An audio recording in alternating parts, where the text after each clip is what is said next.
संगीत प्रिय भक्तों, स्वागत है आपका एक ऐसी दिव्य कथा में जो साहस, भक्ति और शक्ति की अद्भुत मिसाल है। आज हम आरंभ कर रहे हैं हनुमान पुराण का भाग 1, जहां आपको मिलेगा भगवान हनुमान के जन्म से जुड़ी दिव्य गाथाएं, उनकी उत्पत्ति की अद्भुत कथाएं और उन अलौकिक घटनाओं का वर्णन जिन्होंने पूरे ब्रह्मांड को आश्चर्यचकित कर दिया। यह केवल एक कथा नहीं, बल्कि एक आध्यात्मिक यात्रा है जो हमें भक्ति, समर्पण और साहस का सच्चा अर्थ सिखाती है। तो आइए श्रद्धा और आस्था के साथ डूब जाएं हनुमान पुराण भाग 1 की इस पावन कथा में। नमस्कार दोस्तों, हमारे चैनल वैदिक सलाह में एक बार फिर से आप सभी का हार्दिक स्वागत है, जहां आपको मिलती हैं सनातन धर्म की अमूल्य कथाएं, गहरे रहस्य और प्राचीन ज्ञान। स्वर्ग की सभा में एक अप्सरा थी जिसका नाम पुंजिका स्थला था। वह अपनी सुंदरता और चंचल स्वभाव के लिए जानी जाती थी। उसकी सुंदरता ऐसी थी कि इंद्र की सभा में कोई भी उसके रूप से अपनी आंखें नहीं हटा पाता था। एक दिन वो एक गहरे ध्यान में लीन तपस्वी आर्षि के पास से गुजरी। अपने चंचल स्वभाव के कारण उसने आरष्य का उपहास किया। पुंजिक स्थला के इस व्यवहार से आरष्य का ध्यान भंग हो गया और वे क्रोधित हो उठे। आरष्य ने क्रोधित होकर कहा, हे अप्सरा, तूने अपनी चंचलता से एक तपस्वी का अपमान किया है। इस पाप के कारण तुझे वानरी के रूप में पृथ्वी पर जन्म लेना होगा। तेरी यह सुंदरता और चंचलता ही तेरे श्राप का कारण बनेगी। पुंजिक स्थला ने कहा, हे मुनिवर, मुझे क्षमा करें। मुझसे यह अनजाने में हुआ। कृपा करके इस श्राप से मुक्ति का कोई उपाय बताएं। पुंजस्थला के पश्चाताप को देखकर आर्षि का हृदय द्रवित हो गया, लेकिन वे अपने वचन से पीछे नहीं हट सकते थे। आर्षि ने दयालु स्वर में कहा, मेरा वचन झूठा नहीं हो सकता। तुम वानरी तो बनोगी, किंतु मैं तुम्हें वरदान देता हूं कि तुम अपनी इच्छा अनुसार जब चाहो मनुष्य या वानरी का रूप धारण कर सकोगी। इसी रूप में तुम्हें एक महान पुत्र की मां बनने का सौभाग्य प्राप्त होगा। आर्षि के श्राप से वही परम रूपवती अप्सरा वानर महामंसवी कुंजर की पुत्री के रूप में धरती पर अवतरित हुई। उसका नाम अंजना रखा गया। अंजना की सुंदरता की तुलना पूरे धरती पर कोई नहीं कर सकता था। उसके रूप, शील और गुणों की ख्याति दूर दूर तक फैली हुई थी। लावण्यवती अंजना का विवाह वीर और पराक्रमी वानर राज केसरी से हुआ। कपिराज केसरी कंचनगिरी सुमेरु पर्वत पर रहते थे। अंजना भी अपने पति के साथ उसी सुंदर और शांत पर्वत पर सुखपूर्वक रहने लगी। वीरवर केसरी अपनी पत्नी से बहुत प्रेम करते थे और अंजना भी अपने पति की सेवा में हमेशा तत्पर रहती थी। उनका वैवाहिक जीवन सुखमय था, लेकिन एक दुख की छाया उनके जीवन में थी। वे संतानहीन थे। कई वर्ष बीत गए, पर उनके घर में कोई संतान नहीं हुई। श्री हनुमान जी की उत्पत्ति के संबंध में शास्त्रों में कई कथाएं उपलब्ध हैं। ये सभी कथाएं भगवान की लीला का ही एक अद्भुत और मंगलकारी हिस्सा है। भगवान की लीलाएं इतनी रहस्यमय और मंगलकारी होती हैं कि देवता और बड़े बड़े योगी भी उन्हें पूरी तरह से नहीं समझ पाते। इन कथाओं का सार एक ही है। हनुमान जी का जन्म भगवान शिव के अंश के रूप में भगवान श्री राम के कार्य को सिद्ध करने के लिए हुआ था। ये कथाएं हमें यह भी दर्शाती हैं कि भगवान अपनी इच्छा से किसी भी रूप में प्रकट हो सकते हैं और हर कथा का उद्देश्य एक ही है, भक्तों का उद्धार और धर्म की स्थापना। हम यहाँ इन्हीं मंगलकारी कथाओं का वर्णन करेंगे जो हमें उस महान शक्ति के प्राकट्य के विभिन्न पहलुओं को दिखाती है, जिन्हें हम पवन पुत्र हनुमान के नाम से जानते हैं। ये कथाएं जब देवताओं और दानवों के बीच अमृत के लिए भीषण युद्ध हुआ, तब दानवों को भ्रमित करने के लिए भगवान विष्णु ने एक अत्यंत मोहक स्त्री का रूप धारण किया, जिसे मोहिनी अवतार कहते हैं। मोहिनी के रूप में उन्होंने दानवों को मोहित किया और देवताओं को अमृत पिलाकर अमर बना दिया। जब भगवान शिव ने अपने परम आराध्य भगवान विष्णु के इस अद्भुत और मनमोहक रूप के बारे में सुना, तो उनके मन में भी उस रूप के दर्शन करने की तीव्र इच्छा जागृत हुई। कथावाचक ने कहा, अपनी अर्धांगिनी माता पार्वती के साथ भगवान शंकर क्षीर सागर के तट पर पहुंचे। उन्होंने भक्ति और प्रेम भाव से भगवान विष्णु का स्तवन किया। उनकी पुकार सुनकर भगवान विष्णु अपने मूल रूप में प्रकट हुए। भगवान शंकर ने कहा, हे प्रभु, मैंने सुना है कि आपने अमृत वितरण के समय एक अत्यंत सुंदर स्त्री का रूप धारण किया था। मेरे मन में उस रूप के दर्शन करने की प्रबल इच्छा है। कृपा करके मुझे वह मोहिनी रूप पुनः दिखाएं। भगवान विष्णु ने मुस्कुराते हुए कहा, हे योगेश्वर, आप तो योगी हैं। आपके लिए मेरे इस मायावी रूप का क्या महत्व है। यह तो केवल एक लीला थी। भगवान शंकर ने आग्रहपूर्वक कहा, नहीं प्रभु, भले ही मैं योगी हूं, पर मैं अपने आराध्य के उस मोहक रूप के दर्शन से वंचित नहीं रहना चाहता। यह मेरे लिए एक महत्वपूर्ण लीला है, जिसका दर्शन मुझे करना है।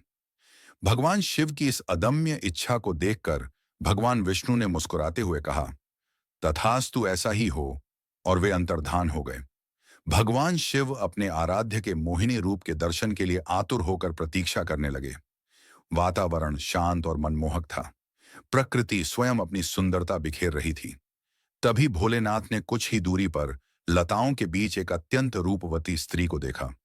वो अपने हाथों से एक गेंद उछालकर खेल रही थी। उसका सौंदर्य इतना मनमोहक था कि उसे देखकर योगी भोलेनाथ भी अपनी सुध-बुध खो बैठे। वे बिना पलक झपकाए मोहिनी को देखते रहे। उनकी सारी तपस्या और एकाग्रता भंग हो गई। तभी एक शीतल हवा का झोंका आया और मोहिनी का वस्त्र उनके शरीर से खिसक गया, जिससे वह लगभग नग्न हो गई। लज्जा से सिकुड़कर मोहिनी लताओं में छिपने का प्रयास करने लगी। यह दृश्य देखकर चिता भस्म धारण करने वाले योगीराज शंकर का धैर्य भी समाप्त हो। भगवान शिव अपने आराध्य के मोहिनी रूप के दर्शन के लिए आतुर होकर प्रतीक्षा करने लगे। वातावरण शांत और मनमोहक था। प्रकृति स्वयं अपनी सुंदरता बिखेर रही थी। तभी भोलेनाथ ने कुछ ही दूरी पर लताओं के बीच एक अत्यंत रूपवती स्त्री को देखा। वो अपने हाथों से एक गेंद उछालकर खेल रही थी। उसका सौंदर्य इतना मनमोहक था कि उसे देखकर योगी भोलेनाथ भी अपनी सुध-बुध खो बैठे। वे बिना पलक झपकाए मोहिनी को देखते रहे। उनकी सारी तपस्या और एकाग्रता भंग हो गई। तभी एक शीतल हवा का झोंका आया और मोहिनी का वस्त्र उनके शरीर से खिसक गया, जिससे वो लगभग नग्न हो गई। लज्जा से सिकुड़कर मोहिनी लताओं में छिपने का प्रयास करने लगी। ये दृश्य देखकर चिता भस्म धारण करने वाले योगीराज शंकर का धैर्य भी समाप्त हो गया। वे लज्जा त्याग कर उन्मत्त की तरह मोहिनी के पीछे दौड़ पड़े। मोहिनी योगेश्वर शंकर को अपनी ओर आते देख मुस्कुराई और दूर भागने लगी। भगवान शिव, जो अपनी एकाग्रता के लिए जाने जाते थे, आज स्वयं अपनी आराध्य की माया में बंधे हुए थे। उनका हृदय प्रेम और आकर्षण से भर गया था। वे उस मोहिनी रूप के पीछे भाग रहे थे, जिसे देखकर वे स्वयं को रोक नहीं पाए। भूत भावन भगवान शिव, जो योग और वैराग्य की मूर्ति है, आज मोहिनी के पीछे दौड़ रहे थे। मोहिनी लगातार उनसे दूर जा रही थी और भगवान शिव का प्रेम और आकर्षण का वेग बढ़ता जा रहा था। इस प्रेम के वेग में भगवान नीलकंठ को अपनी स्थिति का कोई अनुमान नहीं था। वे वनों, पर्वतों, ऋषियों के आश्रमों और देवलोक में भी मोहिनी के पीछे दौड़ते रहे। दौड़ते दौड़ते भगवान शिव ने मोहिनी का हाथ पकड़ लिया। मोहिनी ने तुरंत अपना हाथ छुड़ाया और फिर से भागने लगी। उनके स्पर्श से उत्तेजित कामारी, काम के शत्रु पूरी तरह से सुध-बुध खो चुके थे। उस समय माता पार्वती, शिवगण, ऋषिगण और सभी देवगण ये अद्भुत और विस्मयकारी दृश्य देखकर आश्चर्यचकित थे। उस समय क्रोधित हुए प्रलयंकर शंकर के रोष की आहुति कौन बनता? सभी जड़वत होकर मौन थे।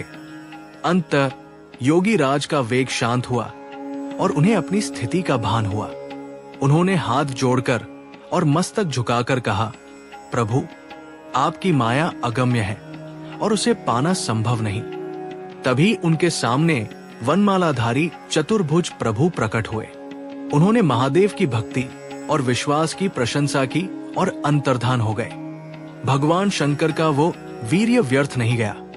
उस वीर्य का भगवान श्री राम के कार्य को सिद्ध करने की दृष्टि से उपयोग करने के लिए भगवान शंकर ने सप्तऋषियों को प्रेरित किया। उन्होंने उस वीर्य को पत्ते पर स्थापित कर लिया और समय आने पर उसे केशरी की पत्नी माता अंजना के कर्ण मार्ग से प्रवेश करा दिया। इसी दिव्य संयोग से हनुमान जी का जन्म हुआ, जो भगवान शिव के ही अंश थे। वर्षों का सुखमय वैवाहिक जीवन बिताने के बाद भी वानर राज केसरी और उनकी प्राण प्रिया अंजना का मन सूना था। उनके घर में कोई किलकारी नहीं गूंजी थी। कोई नन्हा बालक उनके आंगन में नहीं खेला था। संतानहीनता का दुख एक गहरी पीड़ा बनकर उनके हृदय को विचलित कर रहा था। इस दुख से व्याकुल होकर माता अंजना ने एक दिन निश्चय किया कि वे अपने शरीर को कष्ट देकर भी एक योग्य पुत्र को प्राप्त करेंगी। उन्होंने अपने पति की आज्ञा ली और किष्किंधा के उन घने वनों में जाकर अत्यंत कठोर तपस्या आरंभ कर दी। अंजना देवी ने अन्न जल त्याग दिया और केवल ईश्वर के नाम का सहारा लेकर अपनी तपस्या जारी रखी। उनकी तपस्या की अग्नि इतनी तीव्र थी कि उससे पूरा वन प्रकाशमान हो उठा।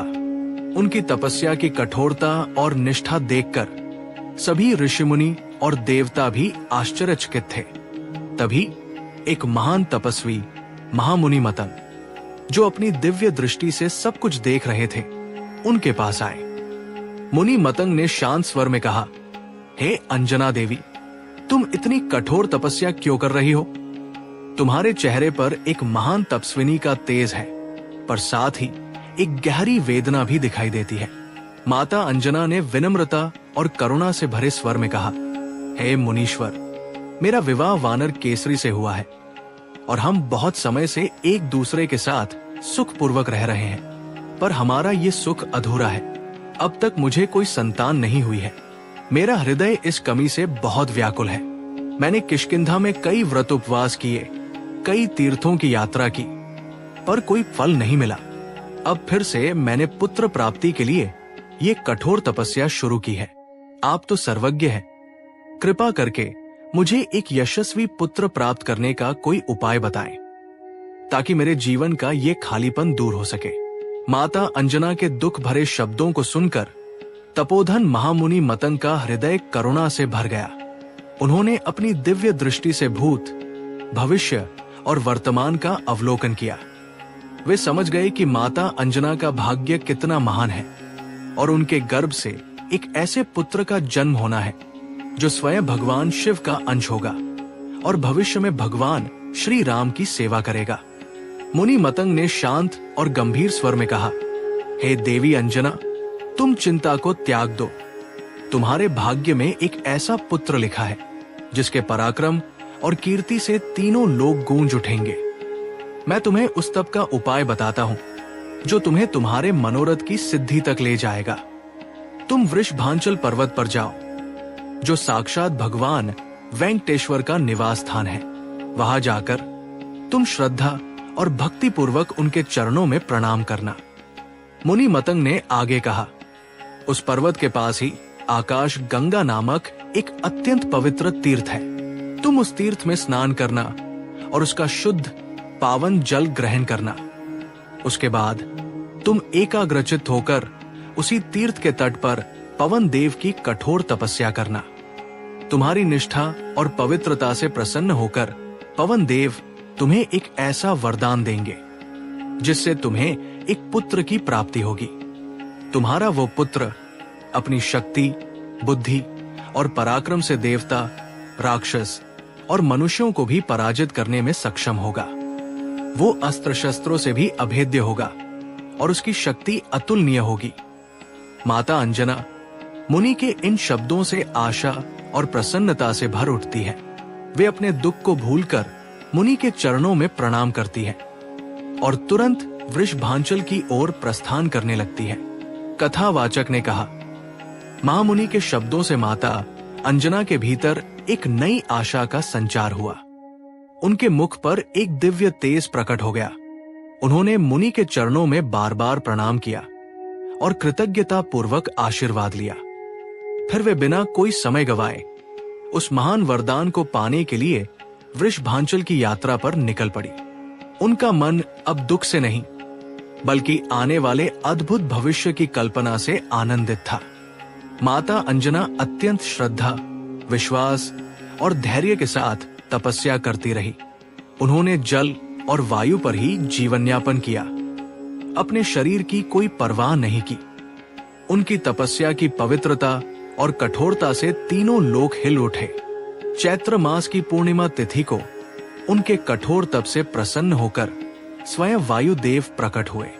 उनका तेज ऐसा था मानो हजारों सूर्य एक साथ उदय हो गए हों। वायुदेव ने प्रेम और प्रसन्नता भरे स्वर में कहा, हे देवी, मैं तुम्हारी तपस्या और भक्ति से अत्यंत प्रसन्न हूं। तुम्हारा संकल्प और धैर्य अद्भुत है। तुम इच्छित वर मांगो, मैं उसे अवश्य पूरा करूंगा। वायुदेव के दर्शन पाकर अंजना की आंखों से आनंद के आंसू बहने लगते हैं। वो उन्हें प्रणाम करती है। माता अंजना ने अत्यंत विनम्रता और भक्ति से कहा, हे महाभाग, मेरी एक ही इच्छा है, कृपा करके मुझे एक ऐसा पुत्र प्रदान कीजिए जो बलवान, पराक्रमी, बुद्धिमान और यशस्वी हो। मेरी सूनी गोद को भर दीजिए ताकि मेरे वंश का नाम रोशन हो सके। वायुदेव ने कहा, तथास्तु, मैं तुम्हारे तप से इतना प्रसन्न हूं कि मैं स्वयं ही तुम्हारा पुत्र बनकर तुम्हें विश्व विख्यात कर दूंगा। तुम्हारा पुत्र मेरे ही समान वेगवान और शक्तिशाली होगा। उसका पराक्रम ऐसा होगा कि वो किसी भी शत्रु से पराजित नहीं होगा।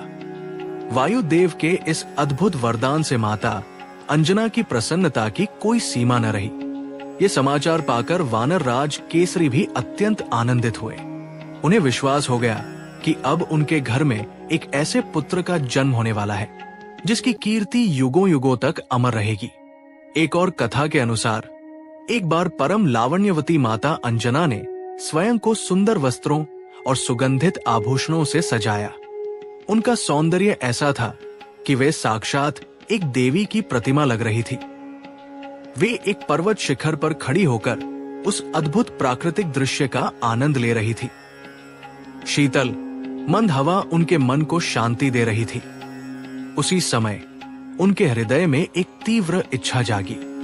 माता अंजना ने मन ही मन सोचा, कितना अच्छा होता यदि मेरा एक सुयोग्य और वीर पुत्र होता जो मेरे वंश का नाम रोशन करता। जैसे ही उन्होंने ये विचार किया, अचानक वायु का एक अत्यंत तीव्र झोंका आया। वो झोंका इतना शक्तिशाली था कि माता अंजना का वस्त्र उनके शरीर से खिसक गया। उन्हें लगा मानो कोई अदृश्य शक्ति उन्हें छू रही हो। इस अप्रत्याशित स्पर्श से वे भयभीत और क्रोधित हो गई।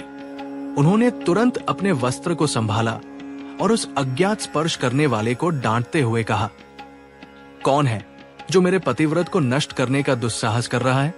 अंजना के क्रोध से भयभीत होकर पवन देव तुरंत उनके सामने प्रकट हो जाते हैं। उनका स्वरूप अत्यंत दिव्य और शांत है।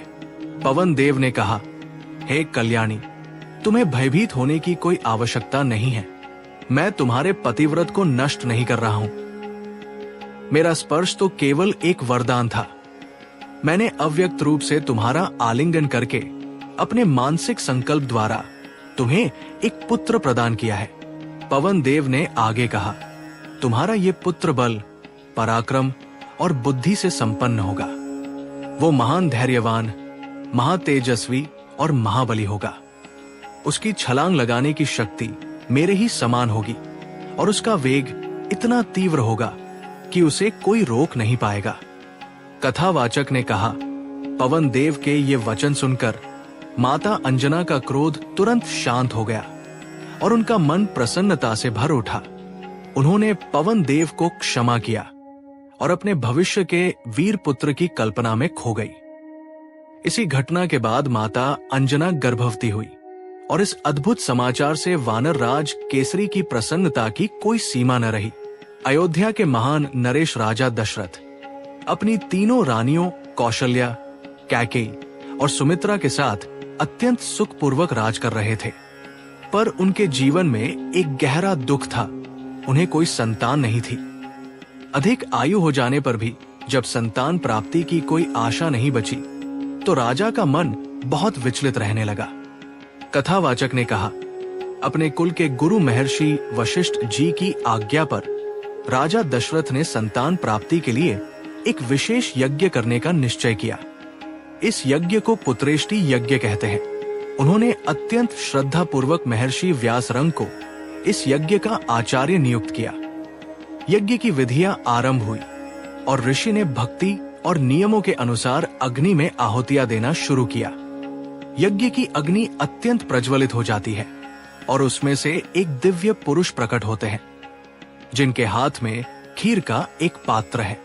कथावाचक ने कहा, यज्ञ की पवित्र अग्नि से प्रसन्न होकर स्वयं अग्नि देव प्रकट हुए।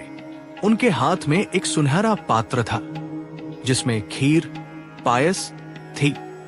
अग्नि देव ने शांत और दिव्य स्वर में कहा, हे राजा दशरथ, तुम्हारी तपस्या और भक्ति से मैं अत्यंत प्रसन्न हूं। तुम्हारा यज्ञ सफल हुआ है। इस खीर को तुम अपनी तीनों रानियों में यथाक्रम बांट दो।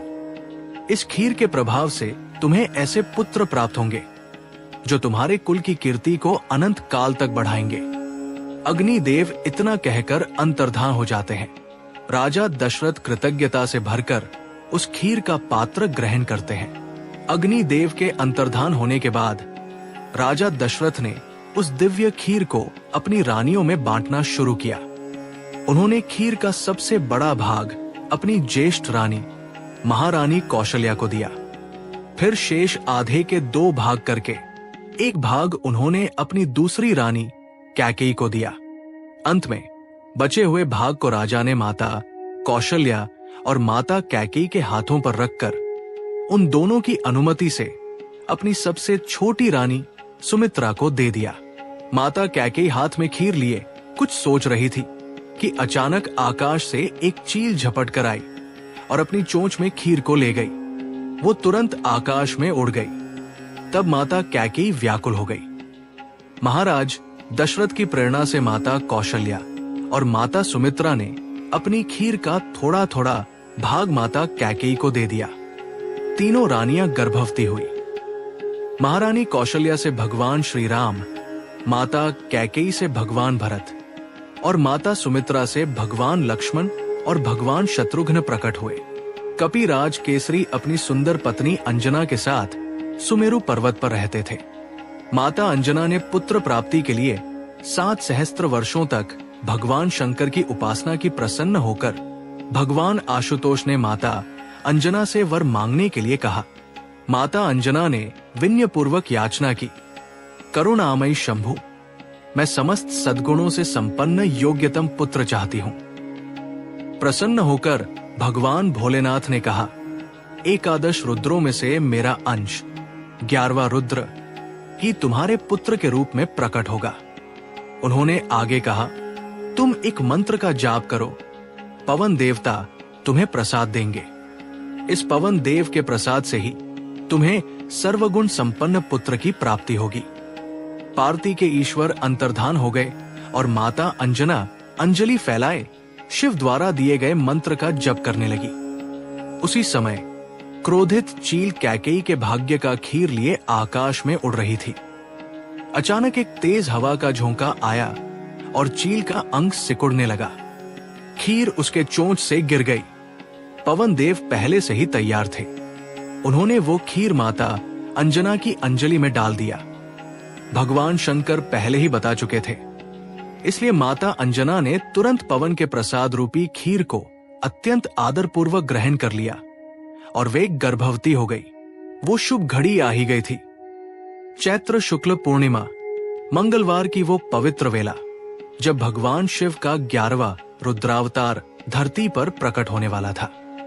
भगवान शिव ने अपने परम आराध्य भगवान श्री राम की अवतार लीला में सहायता करने के लिए अपने अंश 11वें रुद्र के रूप में इस शुभ तिथि और शुभ मुहूर्त में माता अंजना के गर्भ से पवन पुत्र महावीर हनुमान के रूप में धरती पर अवतरित हुए। कथावाचक ने कहा, यह कोई सामान्य जन्म नहीं था।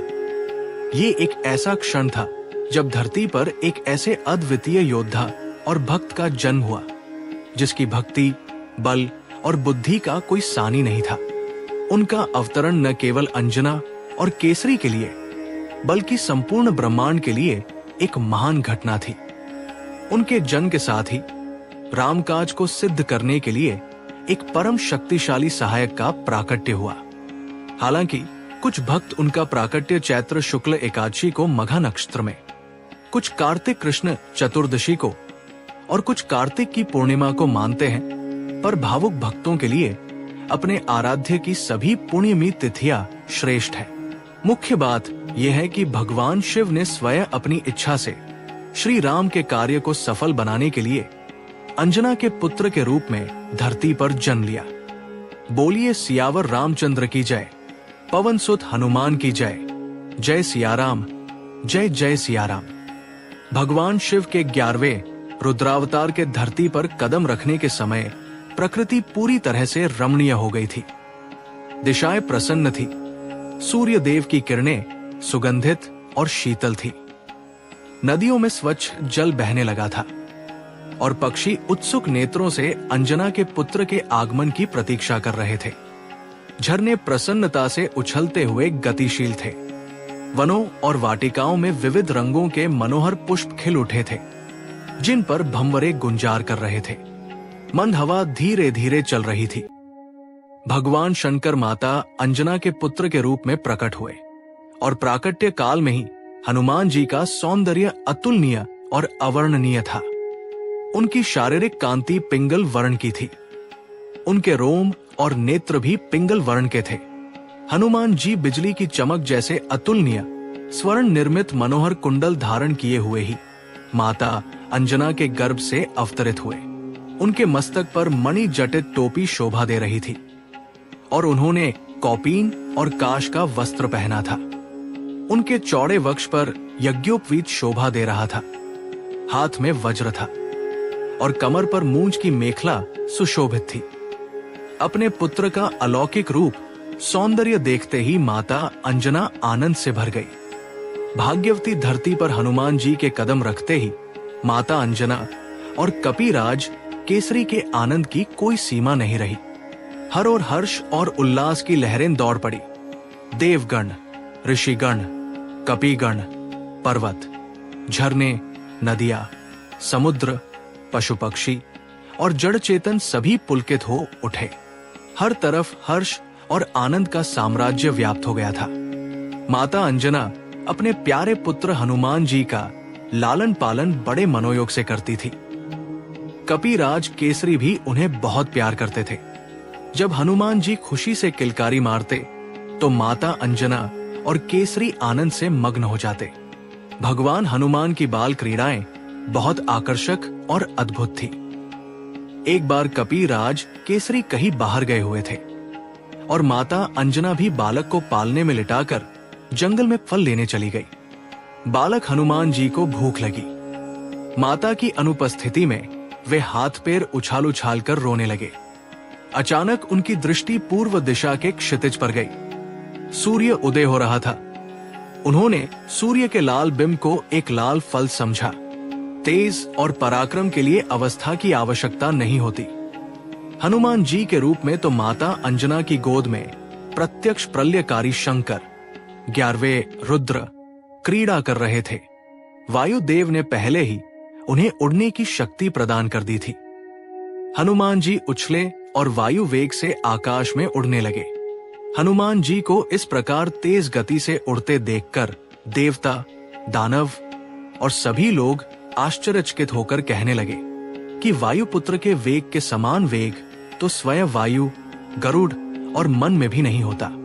वायुदेव ने अपने पुत्र को सूर्य देव की ओर जाते देखा तो उन्हें चिंता हुई कि कहीं उनका बच्चा सूर्य की तेज किरणों से झुलस न जाए।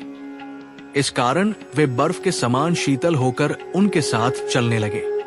सूर्य देव ने अलौकिक बालक को अपनी ओर आते देखा तो उन्हें समझते देर नहीं लगी कि ये पवन पुत्र अपने पिता के वेग से उनकी ओर आ रहे हैं और स्वयं पवन देव भी उनकी रक्षा के लिए साथ चल रहे हैं। सूर्य देव ने इसे अपना सौभाग्य समझा कि भगवान चंद्रमौली ही हनुमान जी के रूप में उन्हें कृतार्थ करने के लिए आ रहे हैं। सूर्य की अग्नि जैसी किरणें शीतल हो गई।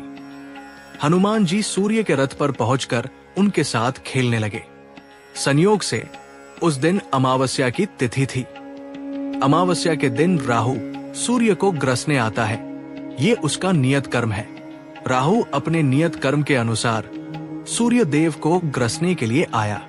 उसने सूर्य के रथ पर बैठे उस तेजस्वी बालक को देखा, पर उसकी परवाह किए बिना वो आगे बढ़ा। राहु को देखकर हनुमान जी को भूख की याद आई। कथावाचक ने कहा, हनुमान जी ने उस काले राहु को एक सुंदर और स्वादिष्ट लाल फल समझकर उसे पकड़ लिया। उनकी वज्र जैसी मुट्ठी में दबकर राहु छटटाने लगा। वो किसी प्रकार अपने प्राण बचाकर भागा और सीधे स्वर्ग लोक में देवराज इंद्र के पास पहुंचा। राहु ने रोते हुए कहा, हे सुरेश्वर, आपने मेरी भूख शांत करने के लिए सूर्य और चंद्र को मेरे अधीन किया था, पर आज आपने ये अधिकार किसी और को क्यों दे दिया? आज पर्व के समय मैं सूर्य को ग्रसने गया था, लेकिन वहां पहले से मौजूद एक दूसरे राहु ने मुझे कसकर पकड़ लिया। मैं किसी तरह अपनी जान बचाकर यहां आया हूं। नेत्रों में आंसू भरे राहु की वाणी सुनकर इंद्र चिंतित हो उठे। वे अपने सिंहासन से उठे और ऐरावत हाथी पर बैठकर घटना स्थल की ओर चल पड़े। राहु उनके आगे आगे चल रहा था। इंद्र मन ही मन सोच रहे थे कि उनके समीप ऐसा कौन आ गया जिसके भय से राहु को जान बचाकर भागना पड़ा। उधर राहु बड़े वेग से सूर्य की ओर दौड़ा। उसे देखते ही हनुमान जी को फिर से भूख की याद आई। वे राहु को एक सुंदर और स्वादिष्ट खाद्य समझकर उस पर टूट पड़े। राहु चिल्लाता है और इंद्र की ओर भागता है। हनुमान जी ऐरावत को देखते हैं, जो एक विशाल श्वेत हाथी है। राहु को बचते देखकर हनुमान जी ने इंद्र के ऐरावत हाथी को देखा। उस समय हनुमान जी का रूप जलती हुई अग्नि की तरह प्रकाशित और भयानक लग रहा था। उन्होंने ऐरावत को भी एक सुंदर और बड़ा फल समझा और उस पर झपटे। जब देवराज इंद्र ने उस तेजस्वी और क्रोधी बालक को अपने ऐरावत हाथी पर झपटते देखा तो वे भयभीत हो उठे। उन्हें लगा कि ये बालक न जाने कौन है और कहीं उनके ऐरावत को कोई हानि न पहुंचा दे। अपनी रक्षा और अपने वाहन की रक्षा के लिए इंद्र को अपने सबसे शक्तिशाली अस्त्र वज्र का स्मरण हुआ। उन्होंने बिना कुछ सोचे समझे आवेश में आकर उस बालक हनुमान पर वज्र से प्रहार कर दिया। कथावाचक ने कहा, वो वज्र जो देवताओं के सबसे शक्तिशाली अस्त्रों में से एक था, सीधे हनुमान जी की ठोड़ी, जिसे हनु भी कहते हैं, पर लगा। वज्र का प्रहार इतना प्रचंड था कि बाल हनुमान छटटाते हुए एक पर्वत शिखर पर गिर पड़े और मूर्छित हो गए। कथावाचक ने कहा, अपने प्यारे पुत्र को इंद्र के वज्र के आघात से छटपटाते और मूर्छित होते देखकर वायुदेव अत्यंत क्रोधित हो उठे। उन्होंने अपने पुत्र को गोद में लिया और एक पर्वत की गुफा में चले गए। उस क्रोध में उन्होंने अपनी गति को पूरी तरह से रोक दिया। जैसे ही वायु का प्रवाह रुका, तीनों लोकों के समस्त प्राणियों में प्राणों का संचार भी रुक गया। कथावाचक ने कहा, वायु के रुक जाने से जीव जंतु, मनुष्य और देवता सभी सूखे लकड़ी की तरह निस्तेज हो गए। उनके अंग प्रत्यंगों में दर्द होने लगा और सारे धर्म कर्म रुक गए। ये देखकर भयभीत इंद्र, देवता, गंधर्व, असुर और नाग सभी अपनी जान बचाने के लिए सृष्टि के रचयिता भगवान ब्रह्मा जी के पास दौड़े। वायु के रुक जाने से तीनों लोकों में हाहाकार मच गया। सभी जीव जंतु, मनुष्य और देवता प्राण संकट में थे। इस भयावह स्थिति को देखकर सभी देवता, ऋषि और यक्ष सृष्टि के रचयिता भगवान ब्रह्मा जी के पास दौड़े। ब्रह्मा जी उनकी पुकार सुनकर उन्हें लेकर उस पर्वत की गुफा में पहुंचे, जहां पवन देव अपने प्रिय पुत्र को वज्र के आघात से मूर्छित अवस्था में गोद में लेकर बैठे थे। ब्रह्मा जी ने मूर्छित हनुमान जी के शरीर की दिव्य कांति देखी, जो सूर्य, अग्नि और सोने के समान चमक रही थी, तो वे चकित रह गए। अपने सामने सृष्टि के रचयिता को देखकर पवन देव पुत्र को गोद में लिए ही खड़े हो गए। उस समय भी हनुमान जी के कानों में अलौकिक कुंडल हिल रहे थे। उनके मस्तक पर मुकुट, गले में हार और दिव्य अंगों पर सोने के आभूषण सुशोभित थे। पवन देवता ब्रह्मा जी के चरणों में गिर पड़े। ब्रह्मा जी ने अपने हाथों से अत्यंत स्नेहपूर्वक पवन देव को उठाया और उनके पुत्र के अंगों पर अपना हाथ फेरने लगे। ब्रह्मा जी का स्पर्श मिलते ही पवन पुत्र हनुमान जी की मूर्छा दूर हो गई और वे उठकर बैठ गए। अपने पुत्र को जीवित देखते ही जगत के प्राण स्वरूप पवन देव पहले की तरह बहने लगे और तीनों लोकों को जीवन दान मिला। सभी जीव जंतु, देवता और मनुष्य प्रसन्नता से भर उठे और ब्रह्मा जी की जय जयकार करने लगे। बोलिए सियावर रामचंद्र की जय, पवन सुत हनुमान की जय, जय सियाराम, जय जय सियाराम। भगवान ब्रह्मा ने संतुष्ट होकर हनुमान जी को वर प्रदान करते हुए कहा, इस बालक को ब्रह्मा शाप नहीं लगेगा और इसका कोई अंग कभी भी अस्त्र शस्त्रों से नहीं कटेगा। फिर उन्होंने देवताओं से कहा, देवताओं, ये असाधारण बालक भविष्य में आप लोगों का बड़ा हित करेगा, इसलिए आप लोग इसे वर प्रदान करें। देवराज इंद्र ने तुरंत प्रसन्नता पूर्वक हनुमान जी के गले में कमल की माला पहनाकर कहा, मेरे हाथ से छूटे हुए वज्र के प्रहार से इस बालक की ठोड़ी टूट गई थी, इसीलिए इस कपिश्रेष्ठ का नाम हनुमान होगा। इसके अतिरिक्त इस बालक पर मेरे वज्र का कोई प्रभाव नहीं पड़ेगा और इनका शरीर मेरे वज्र से भी अधिक कठोर होगा। वहां उपस्थित सूर्य देव ने कहा, मैं इसे अपने तेज का सिवा भाग प्रदान करता हूं। साथ ही मैं इसे समय पर शिक्षा देकर शास्त्रों और ब्रह्म ज्ञान में भी पारंगत कर दूंगा। ये अद्वितीय विद्वान और वक्ता होगा। वरुण देव ने कहा, ये बालक मेरे पाश और जल से सदा सुरक्षित रहेगा।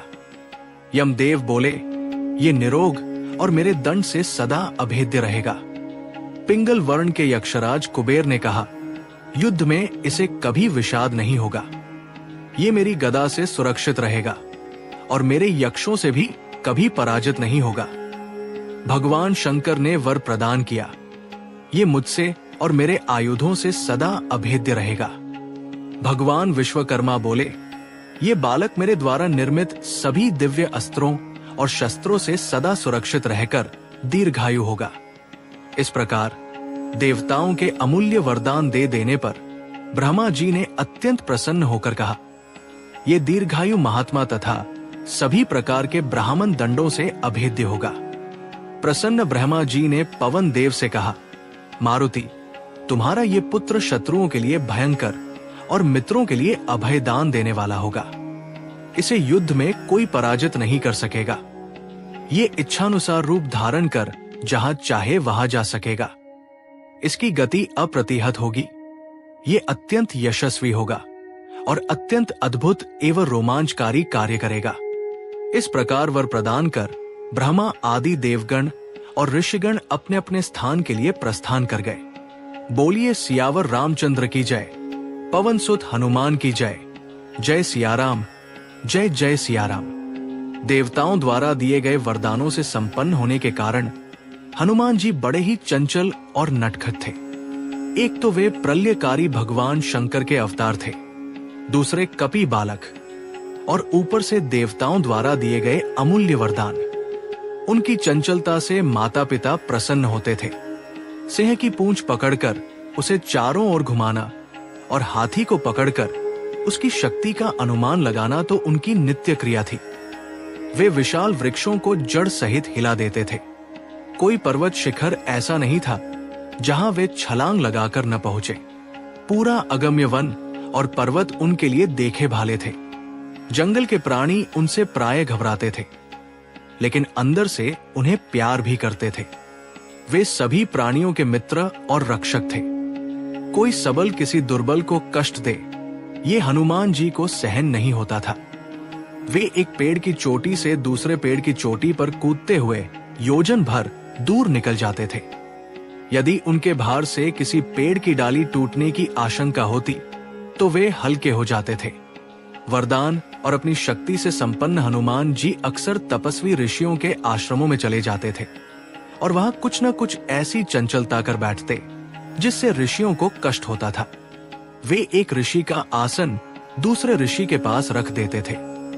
किसी के कमंडल का जल उलट देते तो किसी का कमंडल पटक कर तोड़ देते या उसे जल में बहा देते थे। हनुमान जी जब करते मुनियों की गोद में बैठ जाते।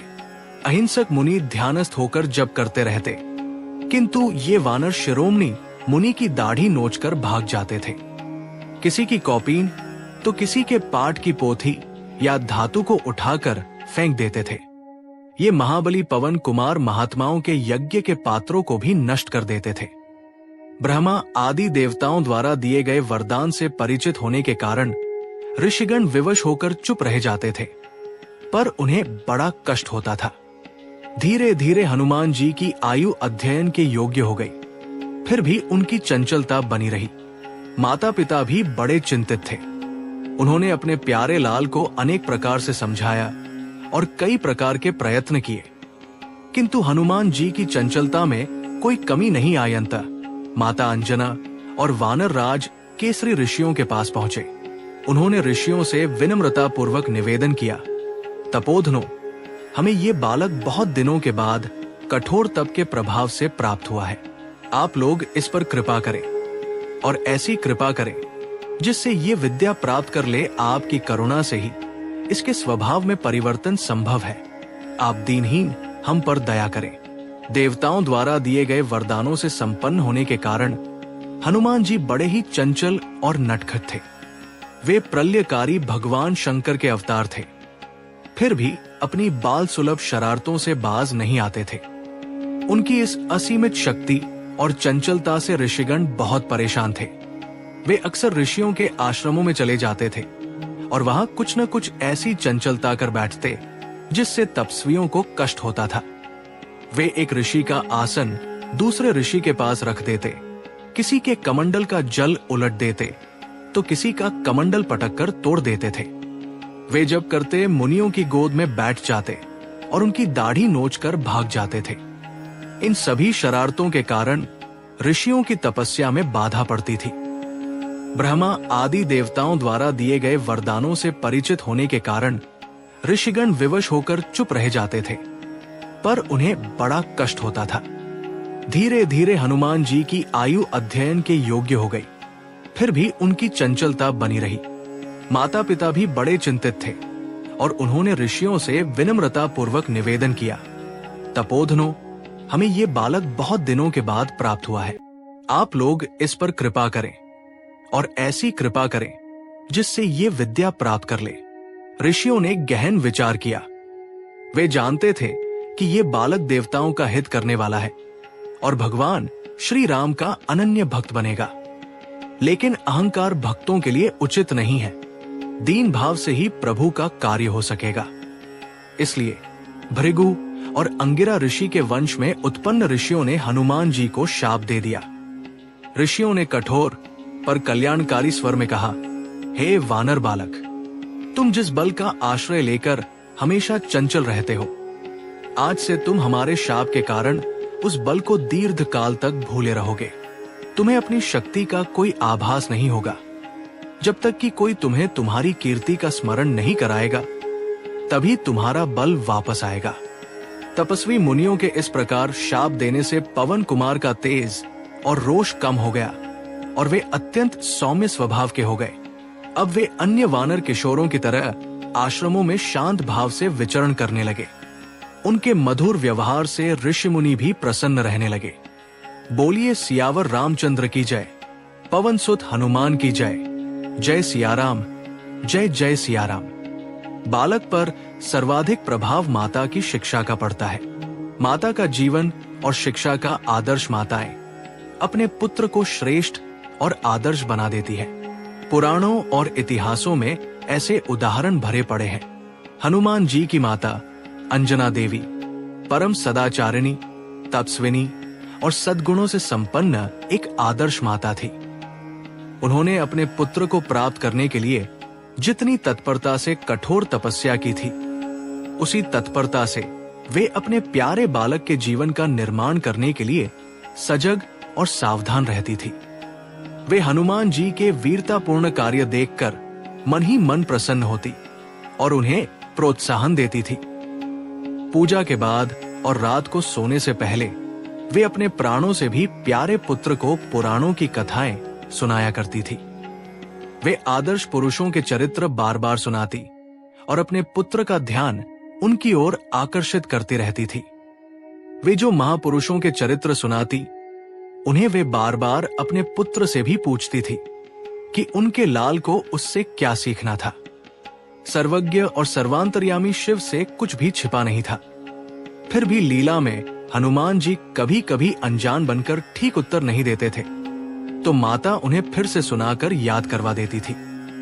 करुणा के सागर के अवतारों की सभी कथाएं हनुमान जी को कंठस्थ थी।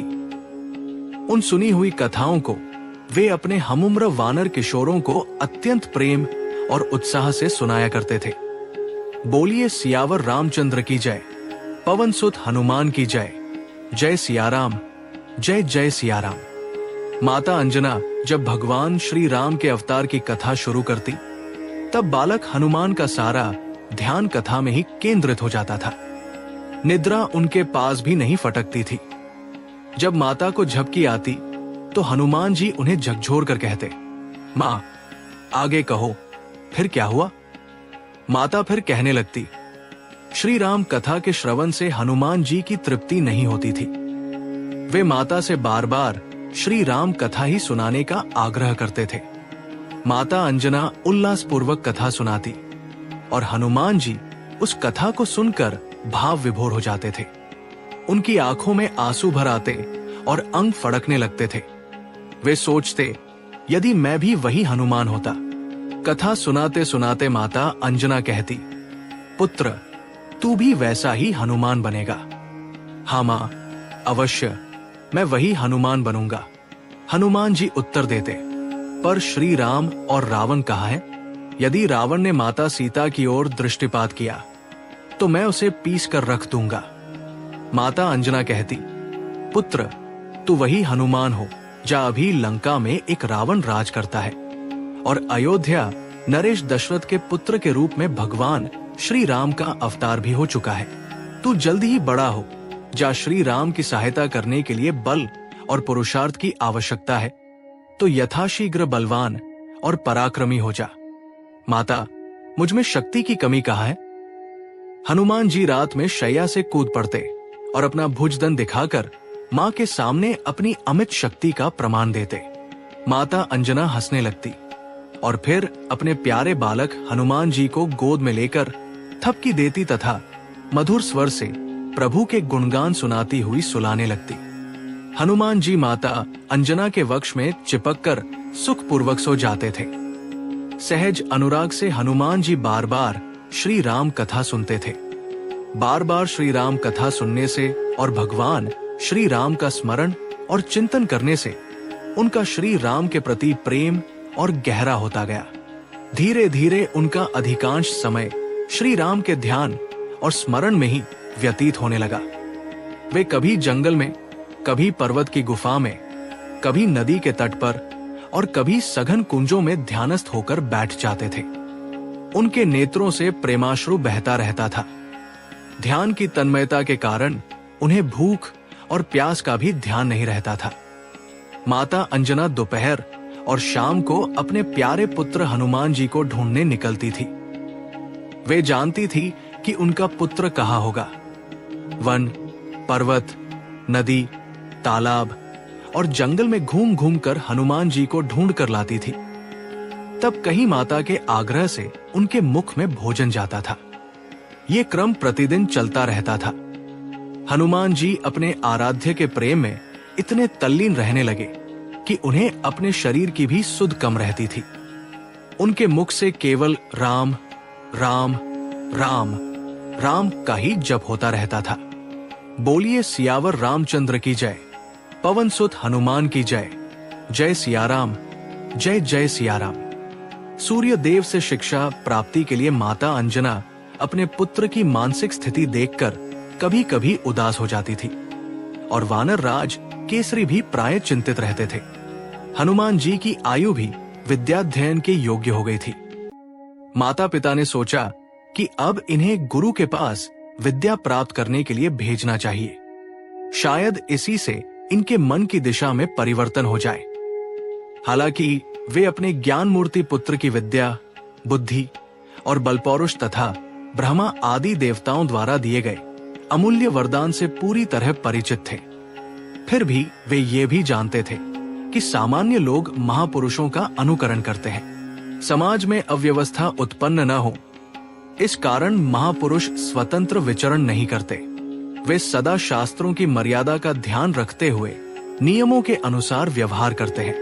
इसी कारण जब जब दया के धाम प्रभु धरती पर अवतरित होते हैं, वे सर्वगुण संपन्न होने पर भी विद्या प्राप्ति के लिए गुरु के घर जाते हैं।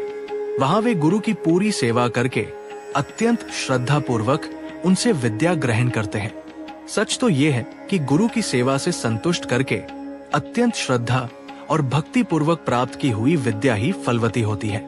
इसलिए माता अंजना और कपिलेश्वर केसरी ने हनुमान जी को शिक्षा प्राप्ति के लिए गुरु के घर भेजने का निश्चय किया।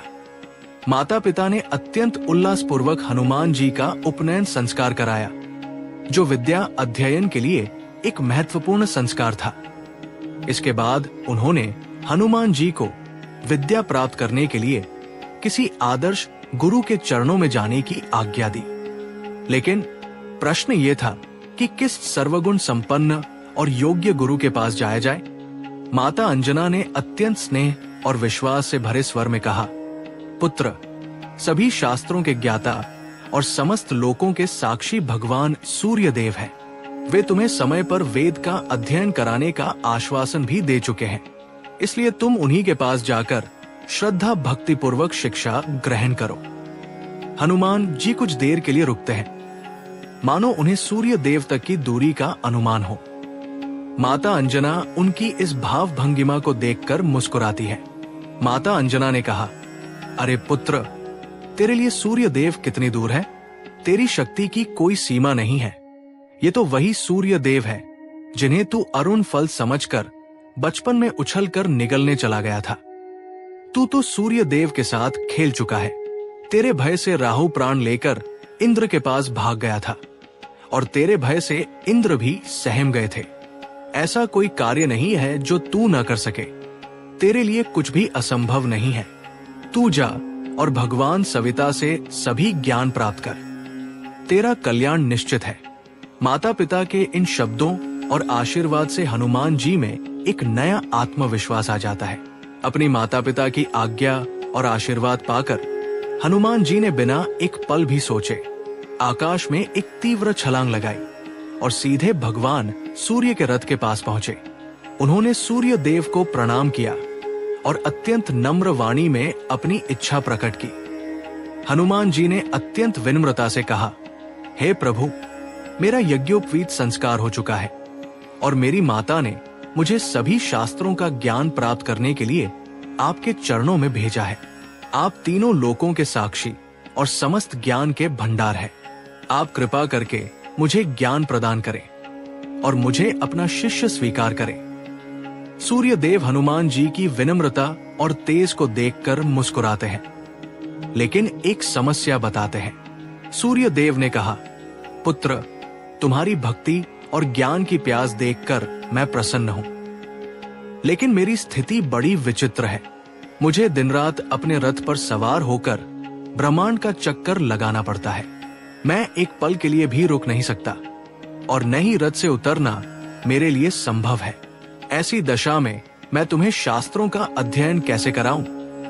हनुमान जी ने एक पल भी नहीं सोचा और तुरंत सूर्य देव को एक समाधान दिया। हनुमान जी ने विनम्रता से कहा, हे गुरुदेव, रथ के वेग से मेरे अध्ययन में कोई बाधा नहीं पड़ेगी। आपको किसी भी प्रकार की असुविधा नहीं होगी। मैं आपके सामने बैठ जाऊंगा और आपके रथ के वेग के साथ ही आगे बढ़ता रहूंगा।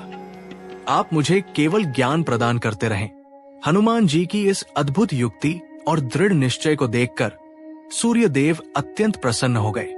उन्होंने हनुमान जी को अपना शिष्य स्वीकार किया और उन्हें समस्त वेदों, उपनिषदों, शास्त्रों, व्याकरण और ज्ञान विज्ञान का अध्ययन कराया। इस प्रकार हनुमान जी ने सूर्य देव को अपना गुरु बनाया और उनके साथ रथ पर चलते हुए समस्त ज्ञान को प्राप्त किया। बोलिए सियावर रामचंद्र की जय, पवन सुत हनुमान की जय। जय सियाराम, जय जय सियाराम। प्रिय भक्तों, आज हमने सुनी उस महाबली, पराक्रमी और परम भक्त पवन पुत्र हनुमान की अविश्वसनीय जनगाथा। ये केवल कथा नहीं, बल्कि भक्ति, साहस और समर्पण का सजीव उदाहरण है, जो हमें सिखाता है कि प्रभु की सच्ची सेवा और निष्ठा से हर बाधा पार की जा सकती है। हनुमान जी का हर नाम, हर कथा हमारे जीवन में शक्ति और आशा का संचार करती है। आने वाले भागों में हम हनुमान जी की और भी अद्भुत लीलाओं, उनके अद्वितीय पराक्रम और प्रभु श्री राम के प्रति उनकी असीम भक्ति का वर्णन करेंगे। यदि आपको ये पावन कथा अच्छी लगी हो तो चैनल को सब्सक्राइब करें, वीडियो को लाइक और शेयर करें और कमेंट में जय बजरंगबली लिखकर हनुमान जी के चरणों में अपनी श्रद्धा अर्पित करें। बोलिए सियावर रामचंद्र की जय, पवन सुत हनुमान की जय। जय श्री राम, जय हनुमान।